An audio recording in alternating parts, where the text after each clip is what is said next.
Kat Maier. Thanks so much for joining the We Rise podcast. It's such a delight for me to have you here. For listeners, Kat is one of my dear teachers and mentors and community leaders, and she is just a true gem. So excited to have you on today. Will you introduce yourself, Kat, so folks know who I have the delight to speak to today? Sure, Christine. Thank you. And what a privilege to be on this podcast. I love what you're doing. So, I live in Belmont, Charlottesville. I have a school here, Sacred Plant Traditions. I am actually a Yankee. I hail from outside of Philadelphia.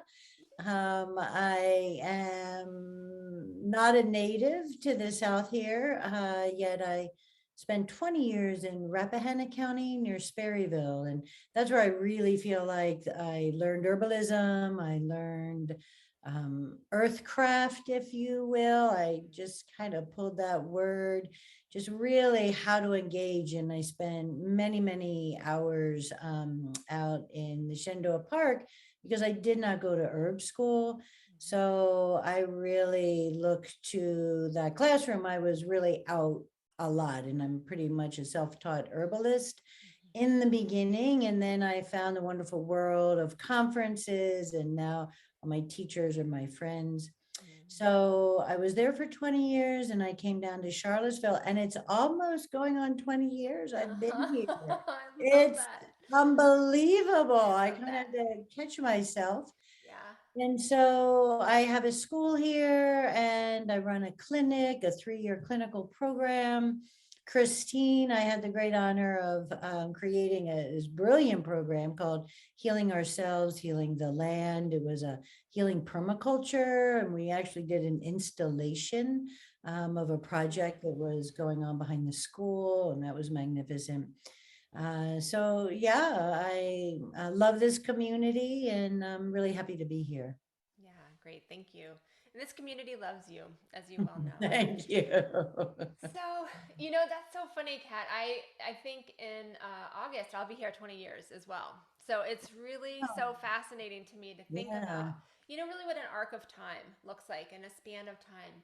And you talked about in your time in Rappahannock, I think that you really do embody, I think Wes Jackson is the author of Becoming Native to This Place.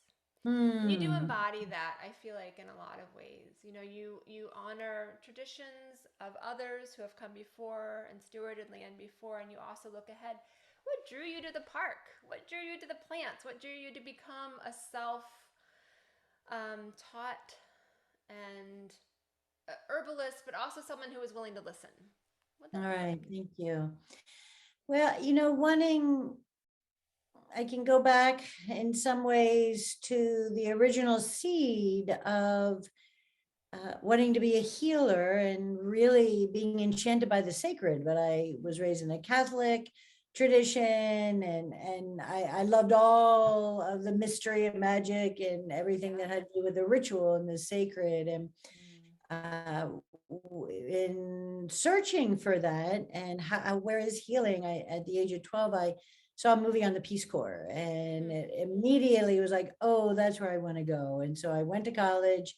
Didn't matter what I studied. Interestingly, I studied chemistry and business, which is really interesting for someone who's like, well, I double majored. I piloted this double major, and which kind of works out perfectly for herbalist business. It's Right. chemistry. It's chemi For me, the chemistry is that sacred language. We can come back to this, but if we don't, it's Sacred Plant Traditions is the name of my school. And as you know, we really honor the sentient beings, the intelligent aspect of plants. And what I really love is learning that these constituents, these chemicals, for me, that is also the sacred language. It isn't just spirit. So we're not separating, oh, we do scientific work and then we do spirit work. Spirit is fractals, spirit is the oxygen and the carbon molecules. There is really no separation of that. So I'm a recovering scientist. I just absolutely love that whole piece of it. But going into the Peace Corps, that was really my first experience with herbal medicine. And I grew up We never even went to doctors, but we didn't have any traditional healing in my family. So that the first experience of plant medicine just was this aha moment. And so coming back, it was really hard because there really weren't herbal schools. And I really was deeply, deeply interested in engaging in community, engaging in low income, rural community, sort of an underserved population. And one of the things that was interesting is this is the early 80s, this is 20, 30 years ago.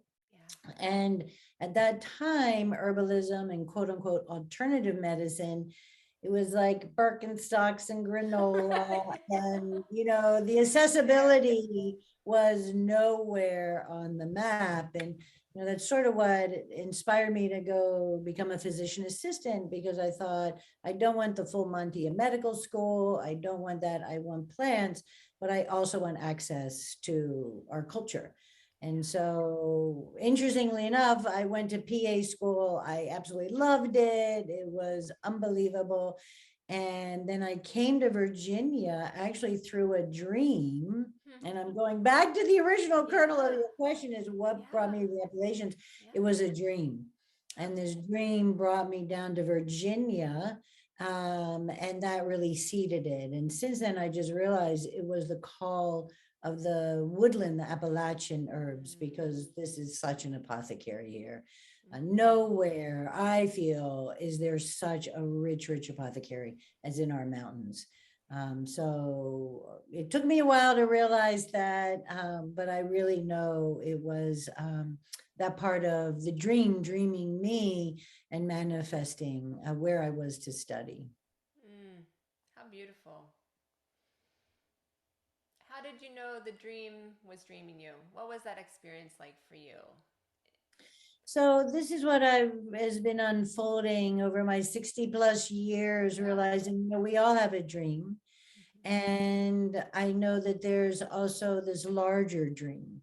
And there's many, many languages and different customs and cultures and indigenous. It's the matrix, it's Gaia. And yet I really feel, the Chinese have, they call it the Li. And the Li is this overarching dynamic organizing principle. And we might call it the Gaia hypothesis. We may call it magic. We may call it synchronicity. And also, I think there is an intelligence. And for me, that's the dream. That's my language that I use because it seems a little more resonant with other people. But that there is a purpose. And I will say up front, I don't think it's all good. I don't subscribe to that phrase.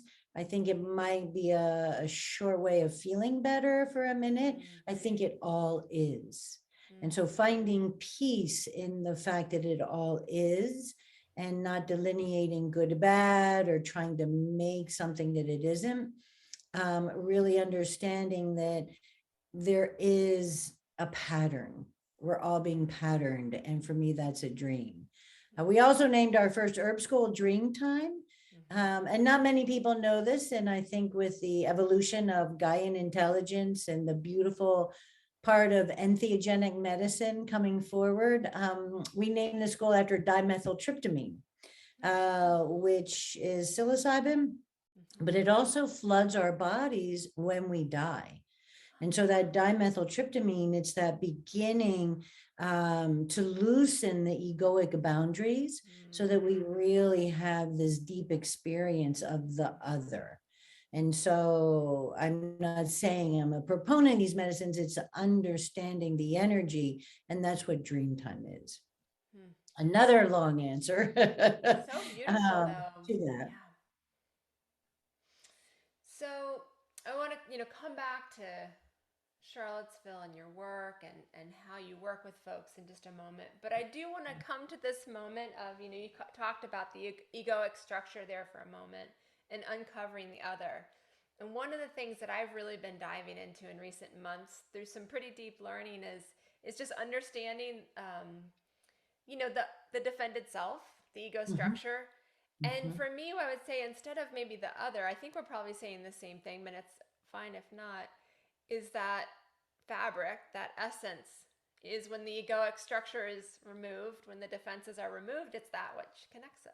It's the true self. Exactly. And Exactly. how would you relate to that sense of in your own work? So maybe to bring it back around, how does that work for you when you drop into that true self, when you drop into that essence, and yet you know how much hurting and suffering is in the world too? And you brought it back to it's not all good. You know, it all is. It is there. And what does that look like for you, Kat? Can you talk a little bit more about what that place of not being in an ego structure or being in essence looks like for you as you work with people, because you have worked with people in a number of different capacities, including some very, very vulnerable times for people, and when people are in hurting or in very defended times. What has that looked like for you, maintaining that sense of connection? Yeah, thank you. I want to go back and say when I say the other, I think that other is community, that other is consciousness, that Mm-hmm. other is the majesty, Yeah. of our world coming back to community always. Mm-hmm. And so what I can say it looks like is it's super humbling. It's like, whoa, if I look back and I think of things that I might have said or done, because, we're just really coming into this consciousness that this is so very important. And there weren't many teachers. And I love that Sarah McLachlan song, Fumbling Towards Ecstasy. Mm-hmm. So that's in some ways what I feel like 30 years ago, we were beginning to come into this reality of trauma and appropriation and looking at social justice and where it really needs to lie. And so I say to my students, I said, this is a practice, and it is a practice. It's all about um, you don't take 3 years of a herb class and you become an herbalist. I am still 50 years later learning amazing things about the plants. I'm constantly practicing. Mm-hmm. And so sitting with folks or communities, whether it's in Botanica or Free Mobile Clinic, whether it was at the invasion with, in Charlottesville, 2017, going into Richmond for Black Lives Matter, really practicing a wide angle vision, but practicing dropping into heart space. Mm-hmm. And that has become such a profound tool for me that I cannot believe. I mean, I put it in my book, I teach it in almost every place I am able to, because wide angle vision is that technique of dropping out of sympathetic mental, dropping down into parasympathetic or that heart space. And therefore, I drop into my body, because Mm-hmm. whenever we're working with trauma or fear or wounding, as skilled as we are, there's this natural instinct of leaving. We want to leave the story, we want to leave the wounding.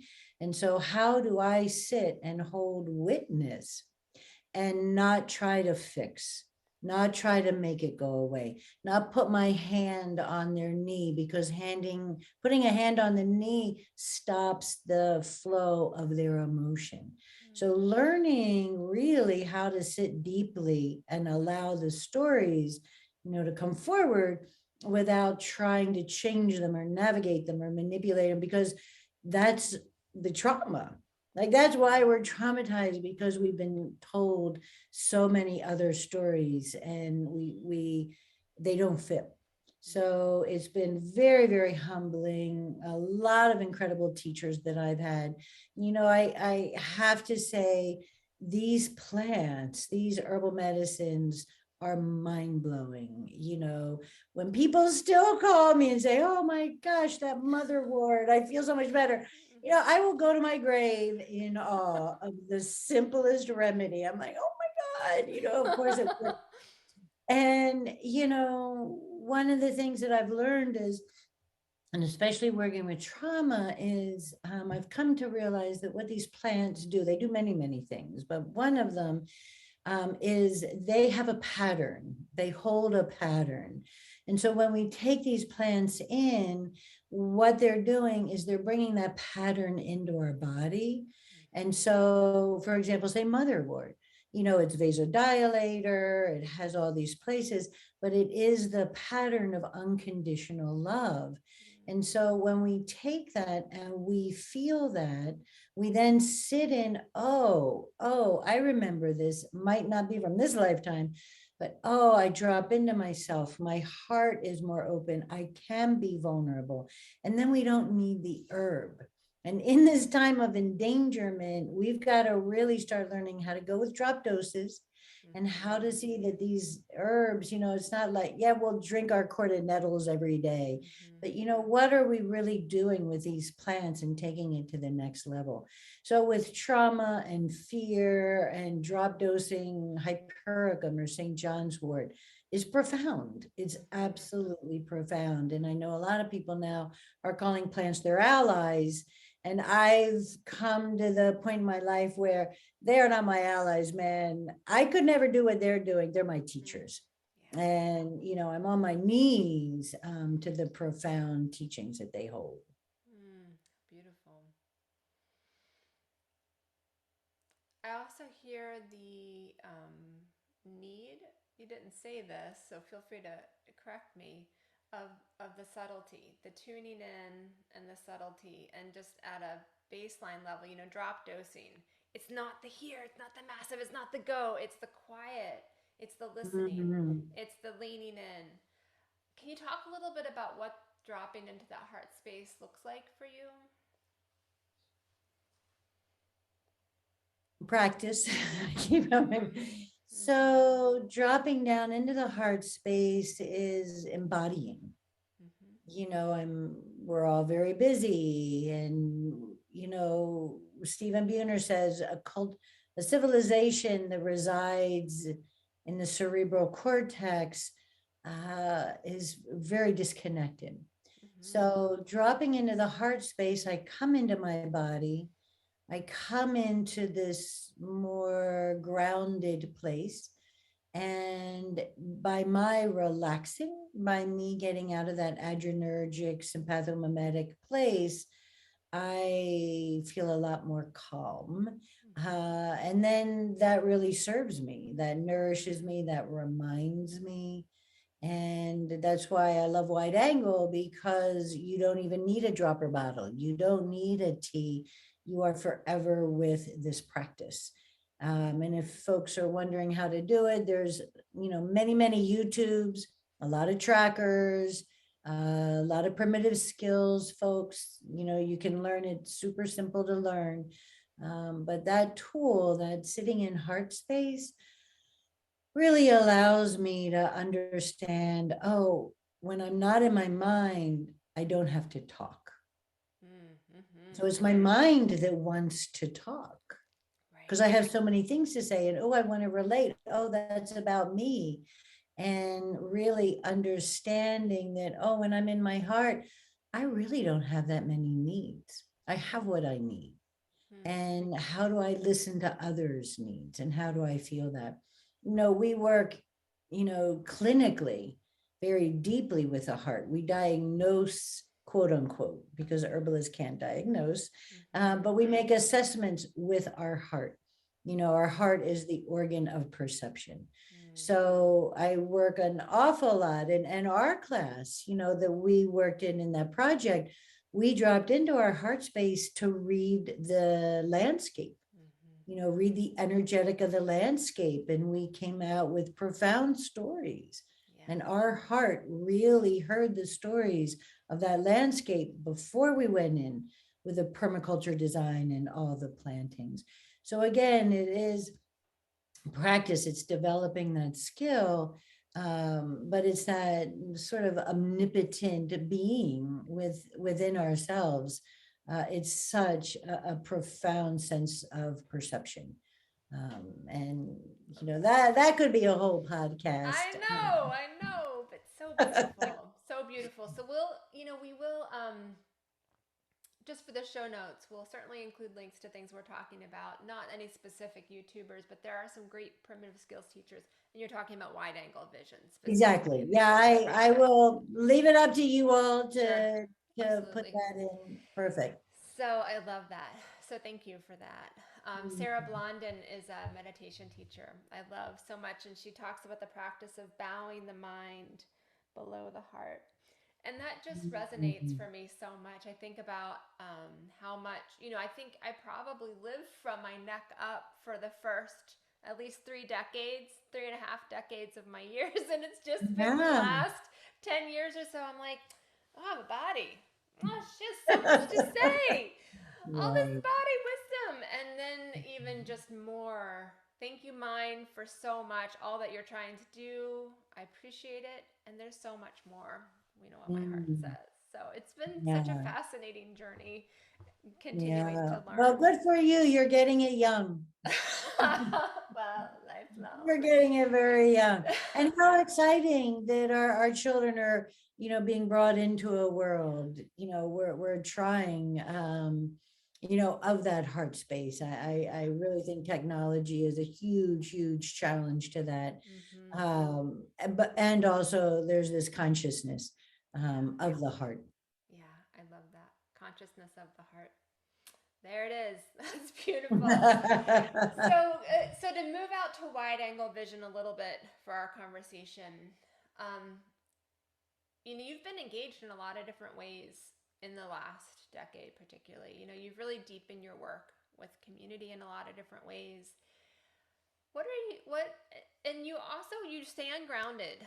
What are you noticing, Kat? What are you paying attention to patterns at community? Where are you seeing trends? Where are you finding people growing resilience together? Where are people holding resilience back? Where do you see the opportunities for kind of community scale dosing to take place to really Mhm. grow and flourish more together, which is Yeah, hard when people are really stuck in a lot of fear, which has been a long time for a lot of fear culturally. right, exactly. And then we can now come back together and gather. Yeah. Yeah. Well, I obviously my community has been around the plant community. That's the one I know. That's the one in some ways I've cultivated. Mm-hmm. I tell this story. I had a Chinese teacher that said a goal of a healer's obsolescence. And I heard that when I was 20, and I thought, oh, that's a lovely idea, but we live in this society. And I can proudly say that if I disappeared from Charlottesville tomorrow, herbalism would be fully intact. There's Mm-hmm. schools, there's the elderberry apothecary, there's practitioners. And so I have really nourished and been nourished by that herbal community that's kind of close to home. We moved out, we started the Botanica Mobile Clinic. That's been a community. It's hard. It's voluntary. We get carried away so quickly. um, I think community, there's gathered threads, there's the community of herb growers that we have around here. So that's been a focus of mine. And now I'm somewhat shifting into the food community. And I think that is a huge place where, we have anxiety, we have fear. I really know that our food source is drastically going to change. I think it needs to drastically change. And I'm teaching this course, teaching this workshop at Medicines of the Earth. It's herbalism in Black Mountain, but I'm basing it on Rupta Maier and Raj Patel's book called Inflamed. And it's deep medicine in social justice. And so what they're doing is they're looking at the comorbidity factors, primarily with COVID, but with all health, and seeing how racism, poverty, it's populations of color, so many reasons for these comorbidity, hypertension, diabetes. There's been this very hierarchical, oh, they're lazy or the diet, and it's epigenetic. And now when we're looking at trauma, we're realizing this is epigenetic trauma. This isn't just a diet factor. And so what researching for that class has done is it sent me into Charlottesville, because what's the answer? We can talk about herbs for inflammation, and that's sort of what I have to kind of focus on. But I thought, what really is, and it's food justice. And so it brought me to PB and J in Charlottesville, and I started diving deeper. And I thought, oh, well, this is going to be my next place. I really want to get involved, and I don't know how. Maybe you can tell me. Maybe you have a connection, but I really think food should be a central role, not just because of climate change, but just because it's right. It's bioregional. And how do we really enact this? Because I will say one more thing. I'm working with this great hub of herb farmers. And most of them are in Maryland, and they're young herb farmers. And we're really serious. I'll just say I'm just along for the ride, because this is what I've been dreaming of, and what's the dream that's been coming through, and they're doing it. And we're looking at sourcing and pricing, and, a pound of nettles, when one company is selling it for $10, when in actuality it takes $30 to grow and dry and harvest. What's the reality? So we're looking at a 20-30 year plan. This isn't going to happen overnight. And I think the food is the same thing. So if someone is looking, where do I go? Is completely overwhelming. And I think you pick the place that turns you on, that, gives you joy. I do not want to get entrenched in a life of drudgery. I want to hang out with people that are super fun and cool. And that's a lot of herbalists, farmers, and food people. So if you think nurses are hip and cool, find, a free clinic, or, I think it's really, really important to pick a field that you want to learn about, that's exciting for you, and that the people really hold something. I love that thread. A lot of folks have said that, finding what feels good, finding the joy. So I want to come back to that for you, Kat, as we start to move into some of our quick roller questions. What brings you joy? You. And vice versa, The folks listening. Interest, like life, engagement. It's, the more I am in my heart space, the more I am learning. Wow, I'm sitting in front of it. I'm trying as best I can. I have tremendous amount of privilege.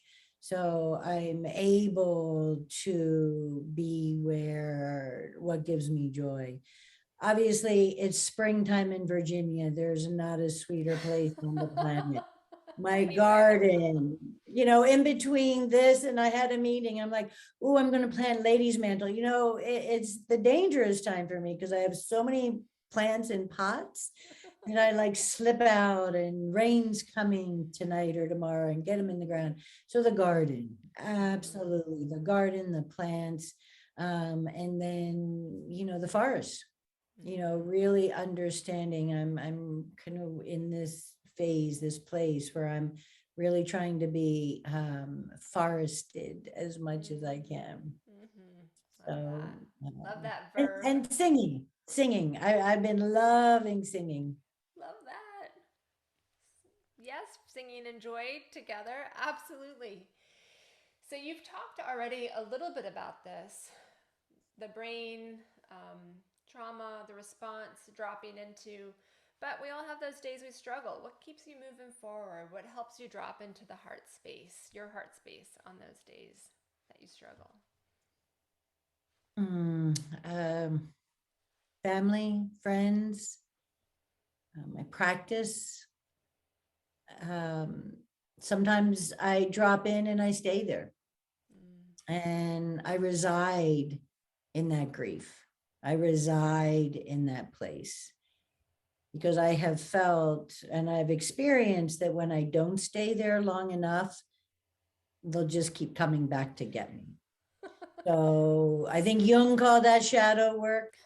I think there's a tremendous amount of shadow work happening right now, archetypal shadow work, the divide. And then sometimes I'm just not rushing to get back out because there's medicine in those places. And we oftentimes say, oh, this is a first world problem. And that's very, very true. And we're acknowledging our privilege. Sometimes that creates ourselves not honoring, that real place that we're going. And that's our place right then in that moment. So I've been the more strength I have in my heart and in my ability to find myself, I now am able to sit in those darker times longer. And it also enables me to sit with those that are deeply struggling with much, much more comfort. It's beautiful.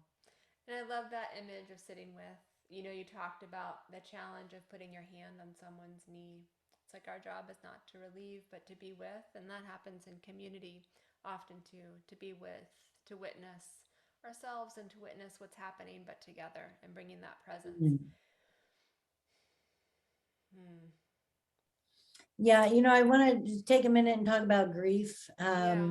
I went through a period about 10 years ago where I had a lot of loss, and Americans, we just don't do grief. We're just horrific at grief. So I went down and I took a workshop from Saban Fusume, who's a Burkina Faso ceremonialist. She passed away, and it was in Asheville, and I got down there, and to my horror, there were 100 people. And I'm a Scorpio. I'm very private. I'm very intimate. I don't do collective emotion. And what she said was grief is communal. And in Burkina Faso, when someone would lose a son, they all, if they lost a son, they would remember their lost son, and they would remember and re-grieve and help that move. And then they would share in that grief. And it was communal.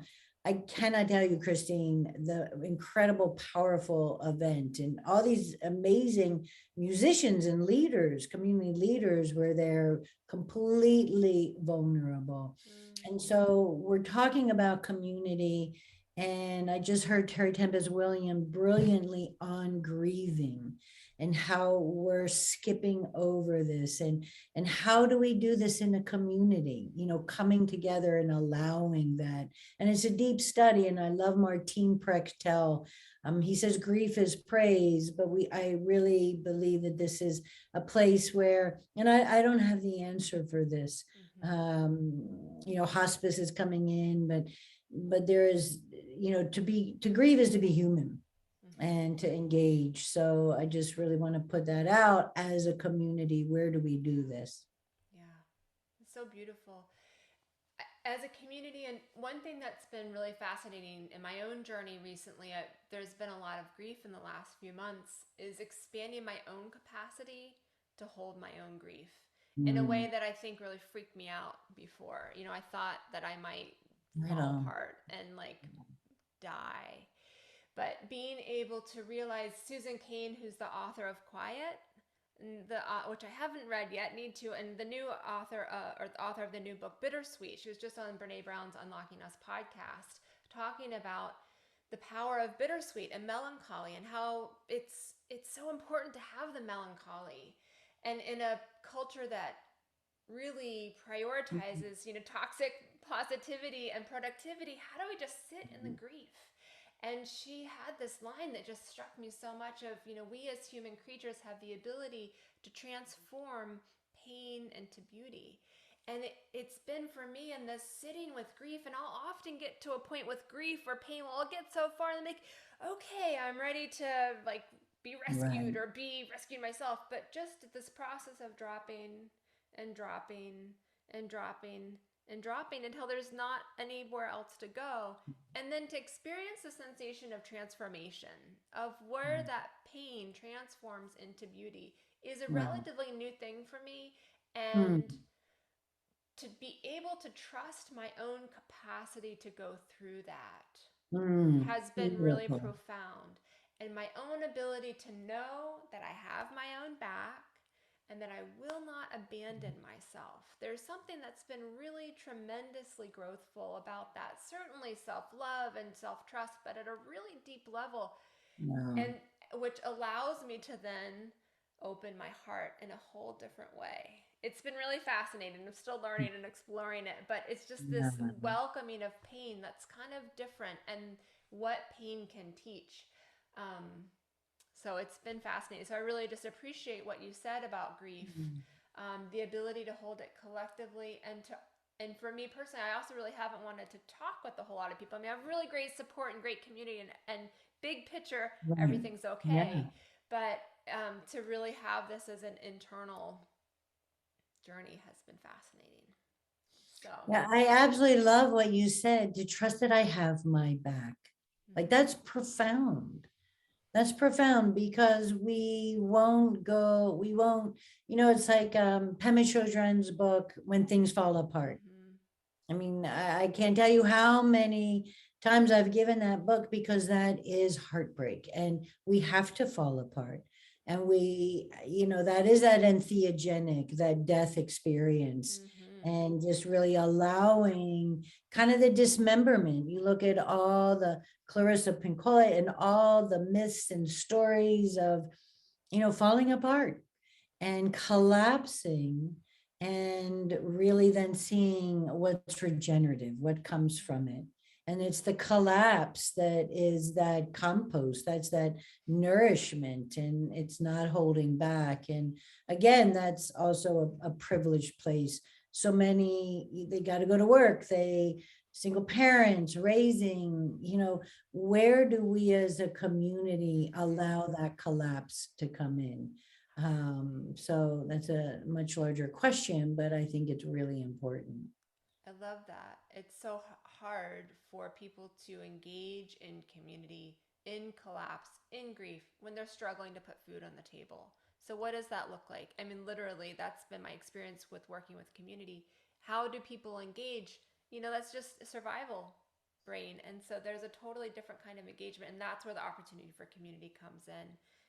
How to, the collective being able to help put food on the table to some degree allows people the capacity, helps provide the capacity to shift and change. And that's where it is, that does really happen at the community scale. So, Kat, as we get ready to wrap up today, I'd love to hear, what makes you excited about what's happening in our community, in your community, and what key lessons learned would you share with others working to create change? Dang. I know. Two big roles. You've already talked about some of it, so feel free to say, I already covered So what, that. what do you want the most? Like what Lessons learned. I'd love to hear lessons learned.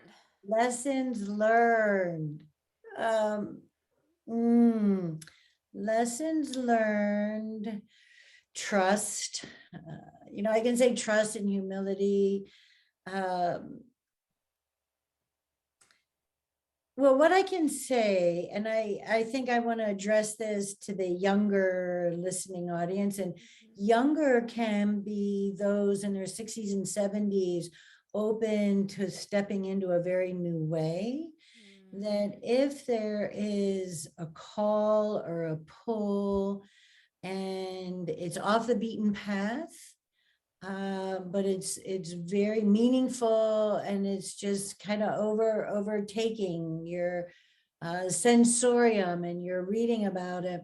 Really, really trust that that path has deep meaning for you. In the 80s, when I came out of physician assistant school, the dream put me on an herb farm in Luray, Virginia, making minimum wage. And I had this huge medical school bill, and it was terrifying. And what am I doing? And am I doing this right? And it was the plants, and it was this mission. And when I even moved here to Charlottesville and I didn't have a job, I was like, holy cow, what was I thinking? Mm. And I called up Rosemary Gladstar, like, oh my gosh, I'm so scared. And Rosemary kind of laughed her little laugh. And if you don't know who Rosemary Gladstar is, she's like the queen of herbal medicine today. And she said, oh, Kathleen, don't worry. That's the beautiful thing. When you have a mission, you'll be taken care of. Mm. We have missions. We don't need jobs. And that totally brought me into my body. And so what's the mission? You can go to a job and that's what provides the home and everything, but there's a mission. And that mission can be art. That mission can be putting, murals around Charlottesville. It could be doing anything.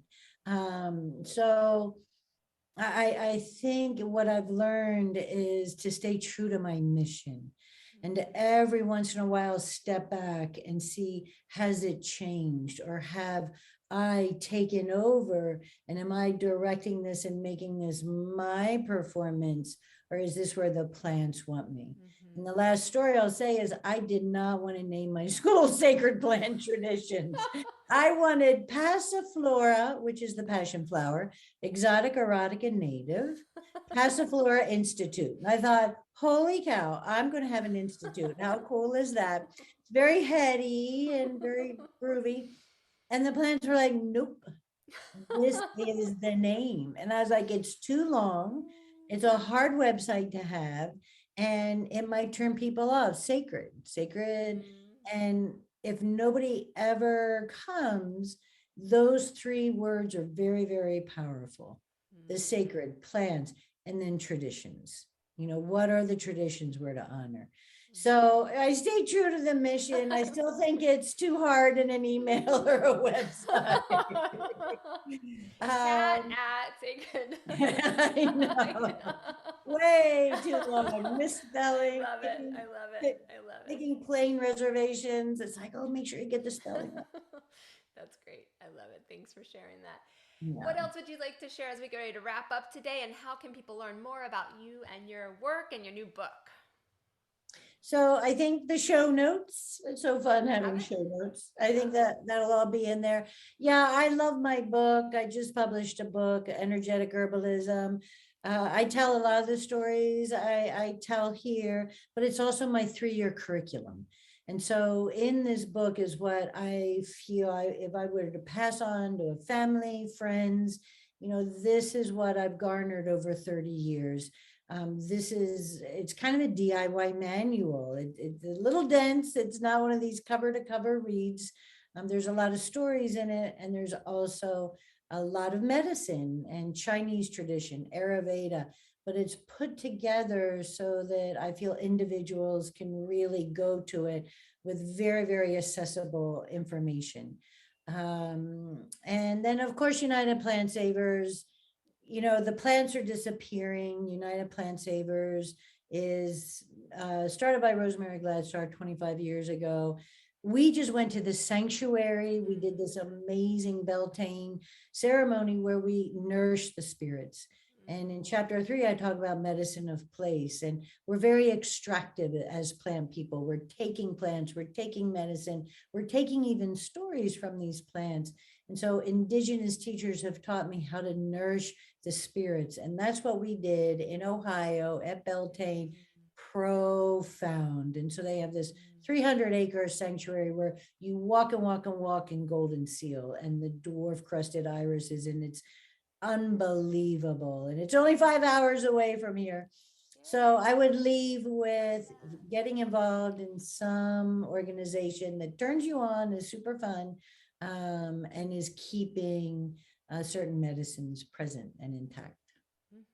Love that. We'll include links, and that's the tradition, acknowledging for the future as well. So right. Kat, thanks so much for joining the podcast today. What an honor and delight. You're such a joy. What fun, Christine. This was fun. This turned